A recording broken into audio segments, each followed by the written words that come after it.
오늘 제가 하는 일은 청년의 목소리를 경청하는 겁니다. 자살률 세계 최고, 출생률 세계 최저의 헬조선에서 힘들어하는 청년들, 그 중에서도 여성 청년들의 말씀을 듣고자 합니다.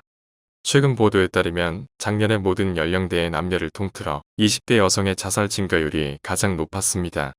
직접 이야기를 나누고 구조적인 문제들을 파악하고 고쳐서 더 이상의 비극을 막는데 최선의 노력을 다하고자 합니다. 거대 양당 대선 후보들이 2030 여성을 겨냥한 공약을 내놓고 있습니다. 여성과 관련한 갖가지 구설과 의혹에 휩싸인 분들은 번지르르한 공약을 내놓아 봐야 진정성을 느끼기 어렵습니다. 게다가 구조적 해법은 보이지 않아 아쉽기만 합니다. 제2야당 유력 후보들은 이대남의 눈치를 보느라 여성 없는 여성 공약을 내놓았다라는 평가를 받고 있습니다. 윤석열 후보는 출산 준비부터 산후조리까지 국가가 책임을 나누겠다라며 임신 출산 전 여성 건강검진 확대, 난임시술 지원 강화, 전 출산 가정의 바우처 제공 국가 차원의 신생아 돌봄 서비스 지원 등을 제시했습니다. 여성 정책과 출산율 제고 정책을 동일시한 것은 아닌지 궁금합니다. 홍준표 후보는 흉악상습 성범죄자에 대한 화학적 거세 집행, 여성가족부의 타부처 통합, 여성할당제 점진적 폐지 등을 발표했습니다. 홍 후보의 여성 정책은 여성의 지위가 과거하고는 비교가 안 되게 달라졌다면서 젠더 갈등을 부추기고 이대남에게 구애하는 정책으로 보입니다. 민주당 이재명 후보는 성평등 공약을 내놓았지만 민주당의 공약에 대해서는 언급할 가치를 느끼지 못하겠습니다. 1980년대 여성인권운동의 상징이었던 권인숙 의원이 다른 후보도 아닌 이재명 캠프에서 중책을 맡았다는 사실이 차마 믿기지 않습니다. 몇 년 전 미투 때도 마찬가지였습니다. 저는 그 당시 잘못을 저지른 놈놈놈들의 면면에 경악했습니다만 여성의 인권보호 대신 특정 진영 보호에 급급했던 소위 여성단체의 행태도 실망을 넘어선 충격이었습니다.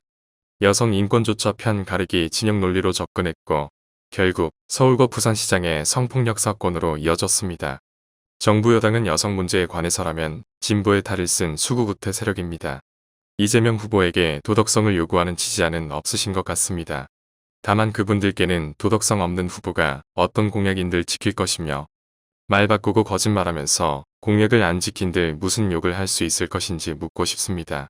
저는 정치를 시작한 후 여성 정책으로 청년 일자리 만들기, 여성 고용 확대 및 남녀 임금 격차 해소, 일과 가정의 양립 사회적 돌봄 인프라 확대를 일관되게 강조해왔습니다. 특히 4차 산업혁명 시대 코로나19 사태를 맞은 지금은 더욱더 여성의 전문성 강화를 통해 원하는 곳에서 원하는 시간만큼 일할 수 있는 기회를 만들어내야 합니다. 청년 여성 디지털 인재 플랫폼을 만들어 여성의 경력이 단절되더라도 신산업 관련 교육과 훈련을 통해 더 좋은 일자리로 재진입할 수 있게 해야 합니다. 여성이 좋은 일자리를 얻고 자신만의 집과 방을 얻고 안전하게 자신의 삶을 살면서 행복을 느껴야 급증하고 있는 청년 여성의 자살률을 낮출 수 있습니다. 여성 정책은 여성만의 문제가 아닙니다. 여성 정책은 출산율 제고 정책과 마찬가지로 모든 국민이 고통받고 있는 국가적 난제에 대한 일대 도전입니다. 마지막으로 저는 제도적 완비 못지않게 성인지 감수성을 포함한 성평등 문화의 정착도 매우 중요하다고 생각합니다. 저는 맞벌이 부부 생활을 한 지 30년이 넘었습니다. 아이 키우느라 힘든 적도 많았습니다. 그래도 그동안 집에서 한 번도 못 해본 말이 있습니다. 밥 줘라는 말입니다. 먼저 퇴근한 사람이 밥을 했기 때문입니다. 남녀가 함께 행복해져야 합니다. 그렇게 되기 위해서는 제도적 개선뿐 아니라 이런 문화를 정착시키는 것도 중요합니다. 여성을 혐오하고 막말과 욕설로 여성을 무참히 짓밟는 후보들이 번지르르한 공약을 내놓는다고 해서 그 공약만으로 여성의 안전과 인권을 지켜낼 수 있다고 믿기는 어려운 이유입니다.